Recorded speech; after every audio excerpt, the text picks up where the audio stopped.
Do you know anyone who has spent their entire life trying to deal with bad habits, but that person always fails? Some people try to overcome their addictions, such as alcohol, drugs, or other problems like obesity and procrastination, but they always return to their bad habits days later. You've probably met someone who said they were going to change. Maybe they were going to quit drinking, lose 50 pounds, stop checking their phone every 5 minutes. They started strong, super restrictive. No beer, no desserts, deleted Instagram, went to the gym every single day at 5 a.m. But 2 weeks later, back to scrolling at midnight, back to drive-through breakfast, back to the same patterns. And you know what's worse than watching someone else do this? Realizing you're that person. I fought this exact cycle for years. You promise yourself Monday will be different. You make the plan, you feel the motivation. And by Wednesday, you've already broken every promise. The shame hits, the guilt, the voice in your head saying, "See, you can't do it, you never could."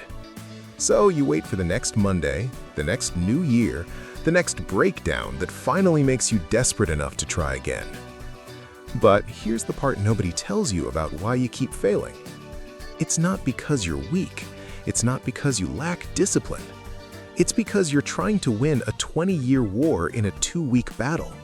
Your brain took 20, 30, maybe 40 years to build these patterns, and you think you can undo that in days? You can't. Nobody can. Every productivity guru, every motivational speaker, every fitness influencer tells you the same lie. Just commit. Just go all in. Just push through. And when you can't push through, because you're human, because you're tired, because life happens, they blame you. You didn't want it bad enough. But here's what actually works. A system so simple it seems stupid. Changes so small you'll think they don't matter. But they compound. 1% better per day. That's it. You don't need to overhaul your entire life tomorrow. You just need to prove to yourself that you can keep one tiny promise today. Let me show you exactly how this works. Let me tell you about Jake. Jake was 37 years old, weighed 240 pounds, worked as an IT manager in Denver. 2 kids, a wife, a mortgage. The American dream, right? Except Jake was dying slowly and didn't realize it. Not from some disease, from neglect, from choosing work over movement, from choosing convenience over health. His day looked like this.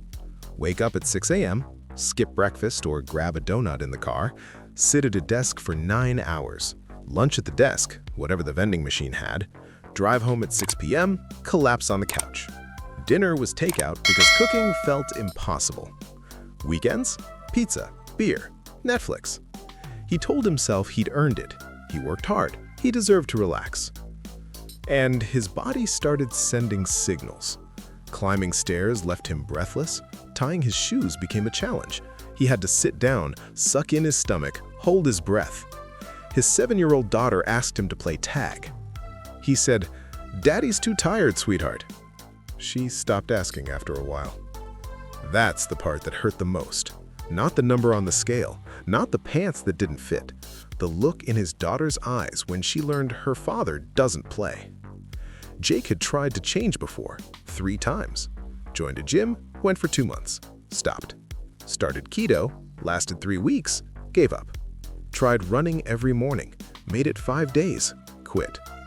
Each time he failed, he proved something to himself. I'm the kind of person who can't stick with things. And that became his identity. He tried everything, like I did. Then came the Saturday that changed everything. Jake was in the backyard. His 9-year-old son was playing with a football. The ball rolled into the neighbor's bushes. "Dad, can you get it?" Jake stood up, walked over, bent down to pick up the ball. And he couldn't get back up. Not because of pain, not because of injury. He just didn't have the strength to lift his own weight back.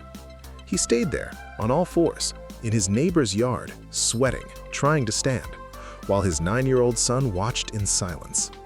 The neighbor had to help him up. That night, Jake sat on the edge of his bed and cried. He cried because he needed help to stand up, at 37. He cried because his son had seen it. He cried because he realized he was building a memory in that kid's mind. My dad was weak. His wife sat next to him. She didn't say much. She just held his hand. And then she said, "Jake, you need help. Real help." The next morning, Jake called his friend Marcus. Marcus had lost 60 pounds 2 years ago and kept it off. He looked different, not just thinner, stronger, present. "Marcus, I need to know, how did you do it? Pills? Surgery? What?" Marcus paused. "I went to a doctor, but not the kind you're thinking of. He didn't give me medicine, he gave me a method." "A method doesn't make you lose weight, Marcus." "You're wrong, Jake. That's exactly what it does." 3 days later, Jake sat in a consultation room that didn't look like a doctor's office. No medical posters, no sterile smell, just a wooden desk, 2 chairs, and a window overlooking a small garden. Dr. Chen walked in, about 65, calm, slow movements. He looked more like a philosophy professor than a physician. "Jake, tell me why you're here." Jake told him everything: the weight, the exhaustion, the shame, the moment in the neighbor's yard. When he finished, he expected to hear about meal plans, workout schedules, maybe a prescription. Dr. Chen didn't open his laptop, didn't pull out a chart. He just said, "Tell me something. How many times have you tried to lose weight?" 3? Maybe 4. "And how long did each attempt last?" "A few weeks, 2 months at most." Dr. Chen noted. "Do you know why you failed?" Jake started listing reasons: time, stress, genetics, metabolism. Dr. Chen raised his hand. "No, you failed because you tried to win a 40-year war in a 2-month battle." Jake went quiet. "Jake, I'm going to give you a challenge. I'm going to ask you to make one change, a change so small you'll think I'm joking, so small it will seem pointless. Do you accept?" Jake was desperate. "I'll try anything." "Good. Starting tomorrow, when you wake up, before you do anything else, you're going to drink 1 glass of water. That's it." Jake waited for the rest. It didn't come. "Just water?"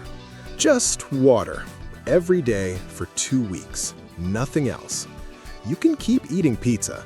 You can skip the gym. You can do everything exactly the same. Just add that glass of water in the morning." "Doctor, with all respect, I need to lose 80 pounds. A glass of water won't—" "You're right," Dr. Chen interrupted. "A glass of water won't make you lose 80 pounds. He leaned forward. "But it will prove something far more important. It will prove you can keep a promise to yourself. And that proof is the only thing you actually need." Jake left that office confused, frustrated even. He'd paid $200 to be told to drink water. But something Dr. Chen said stuck with him. A promise to yourself. How many promises had he broken?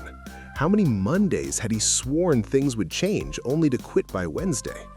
If he couldn't trust himself, how could he ever change? That night, he filled a glass with water, put it on his nightstand. The next morning, when his alarm went off at 6 a.m., he saw the glass. He drank it. Day 2, same thing. Day 3, also. By day 7, something shifted. He woke up before his alarm, and the first thought in his head was, "Where's my water?" His brain started expecting it. On day 14, he went back to Dr. Chen. "Did you drink water every day?" "Yeah." "How do you feel?" "Honestly, kinda stupid. I didn't lose any weight, but I don't know. I did it. I actually did something for 2 whole weeks." Dr. Chen smiled. "You just learned the first principle. It's called Kaizen, continuous improvement through microscopic changes. You didn't try to climb the mountain in 1 day. You took 1 step, then another, then another. Your brain now knows change is possible. You're not the kind of person who gives up." Jake sat there. For the first time in years, he felt something he'd forgotten: hope. "Now," Dr. Chen continued, "are you ready for the next step?" "What is it?" "Keep drinking water in the morning, but now add one more thing. Put Put half the food you normally would on your plate, just half. If you're still hungry after 20 minutes, you can have more, but start with half. This also seemed too small, but Jake had just done 2 weeks of water. He'd proven something. Okay, I'll do it. Good. See you in 3 weeks.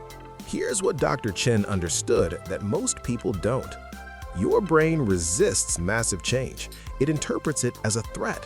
When you decide to overhaul your entire life, new diet, new workout, new sleep schedule, new everything, your nervous system panics. It says, "This is dangerous. We don't know if this is safe. Shut it down." That's why motivation fades. That's why willpower runs out. Your brain is literally fighting you. But when you introduce a change so small, 1% different from yesterday, your brain doesn't trigger the alarm. It says, "Oh, just 1 glass of water? That's fine. Not a threat." And that's the hack. You sneak past your own resistance by being so small you're invisible. This sounds simple. Took me forever to actually apply it. Let me break down the 5 principles Dr. Chen used with Jake. These are ancient Japanese philosophies adapted for modern American life. Principle 1. Kaizen, continuous improvement. Kaizen means getting 1% better every single day. Not 50% better, not perfect tomorrow, just 1%. Here's the math that changes everything. If you improve 1% per day for 1 year, you don't improve 377%. You improve 3,778% because it compounds. Day 1, you're 1% better. Day 2, you're 1% better than your 1% better self. Day 30, you're 35% better than when you started. Day 365, you're unrecognizable. Jake didn't try to become a bodybuilder overnight. He drank water, then he ate half portions, then he walked to his mailbox. Each change was microscopic, but they stacked. Principle 2, Hara Hachi Bu. Eat until you're 80% full. This is an Okinawan principle. Okinawa has the longest living people on Earth. They have a rule: stop eating when you're 80% satisfied. Not stuffed, not full, satisfied. Here's why it works. Your stomach takes 20 minutes to signal your brain that it's full. If you eat fast and fill your plate completely, you go way past the point of fullness before your brain catches up. That's why Jake started with half portions, not because half the food was the right amount, but because it forced him to slow down and check in with his actual hunger after 20 minutes. You know how many times in 3 weeks he went back for more food? Twice. His body wasn't hungry. His brain was just used to eating more. Principle 4, Ikigai. Your purpose, your reason to wake up. Dr. Chen asked Jake in their 3rd meeting, "Why are you really doing this?" Jake said, "To lose weight." No, why do you really want to lose weight? Jake thought, actually thought, I want to see my kids grow up. I want to walk my daughter down the aisle someday. I want to be there, really there, not just alive, but present. That's Ikigai. It's not about the scale, it's about the life you want to live. And when Jake didn't want to drink water some mornings, he didn't think about weight loss. He thought about his daughter's hand in his. Purpose isn't motivation. Motivation fades. Purpose is fuel that never runs out. Principle 4, Wabi-sabi, embracing imperfection. This one saved Jake's entire transformation. 3 months in, Thanksgiving happened. Table full of food. Turkey, mashed potatoes, pies, everyone serving huge plates. Jake tried to stick to his half-portion rule. His mom said, "That's all? Are you sick?" His brother, "Dude, it's Thanksgiving, forget the diet." Social pressure is brutal. Jake gave in. He filled his plate, ate until he was stuffed, felt that awful too full feeling. That night, he wanted to quit. "I broke my streak, I'm done, I always fail." He texted Dr. Chen, "I messed up, I don't think I can keep going." Reply came in 2 minutes. "Come to the office tomorrow." Jake sat down expecting a lecture. Dr. Chen said, "Tell me what happened." Jake explained, the pressure, the failure, the shame. "Did you drink water this morning?" "Yeah." "Did you walk?" "Yeah." "Then you didn't fail, you stumbled. There's a difference. When you stumble, you lose balance for a second. When you fall, you stop moving completely. Dr. Chen leaned in. Wabi-sabi is a Japanese philosophy that celebrates imperfection.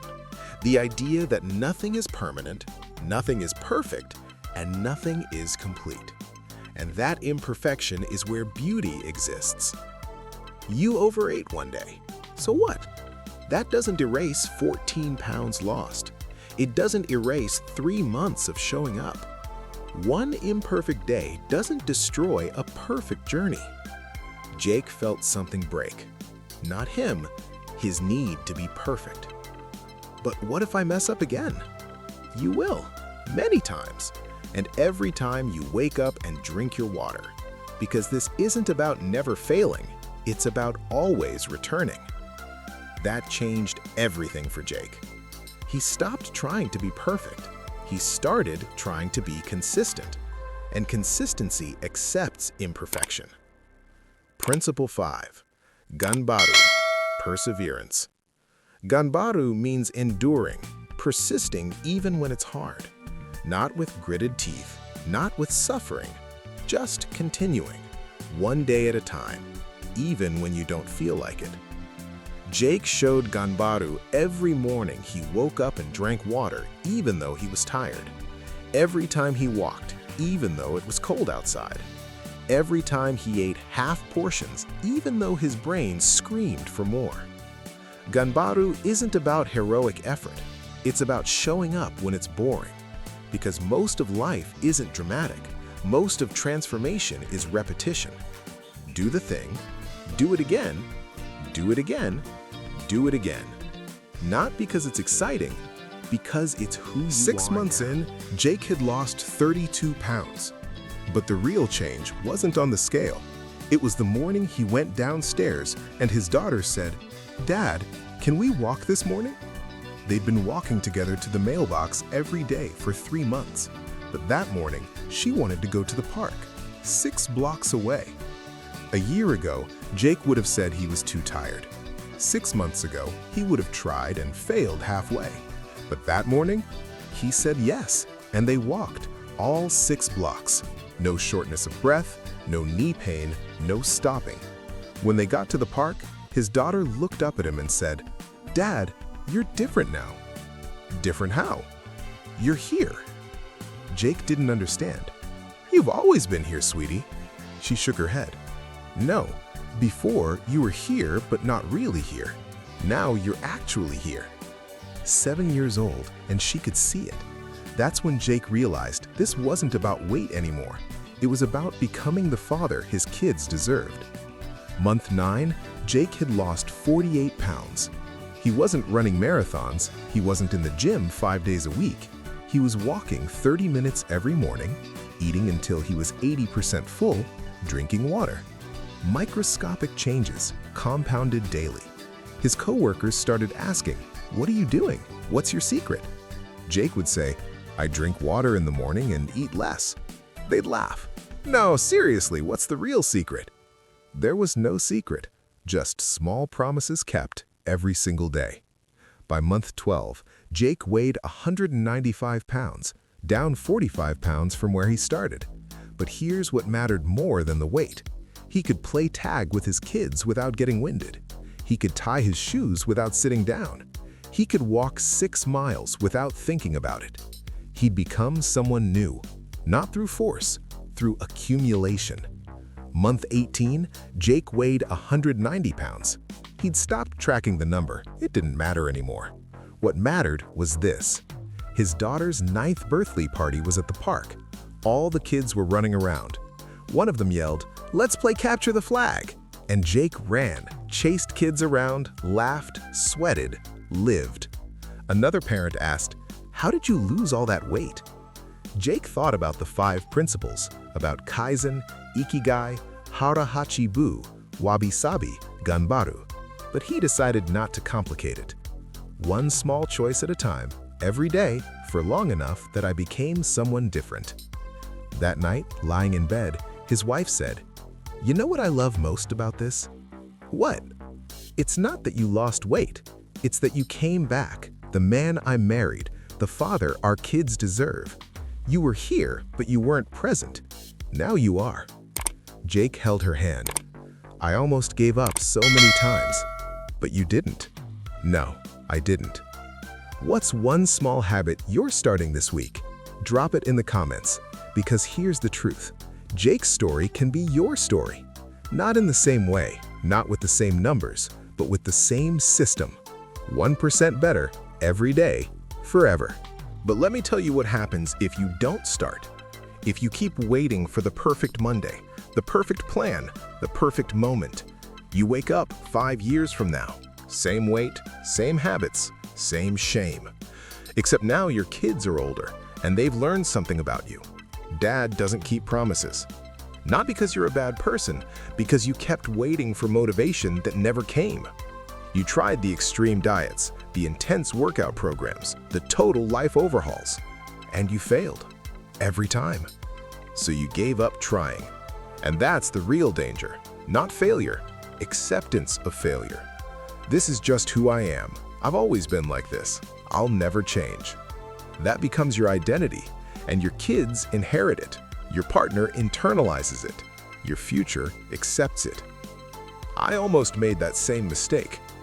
The people who ignore this system, they're still stuck. Still scrolling at midnight, still ordering takeout every night, still promising themselves, I'll start Monday.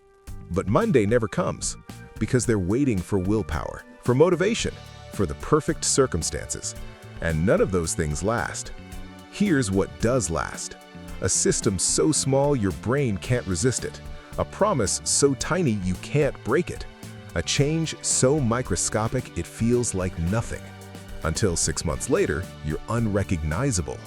Not because you forced yourself, because you built a new identity, one choice at a time. So you have a decision to make right now. You can close this video and go back to waiting for motivation, waiting for Monday, waiting for some future version of yourself to magically appear. Or you can pick one thing, one microscopic thing, and start tomorrow. Not perfectly, just consistently. So here's what you need to understand. This isn't about drinking water. It's not about eating less. It's not about walking.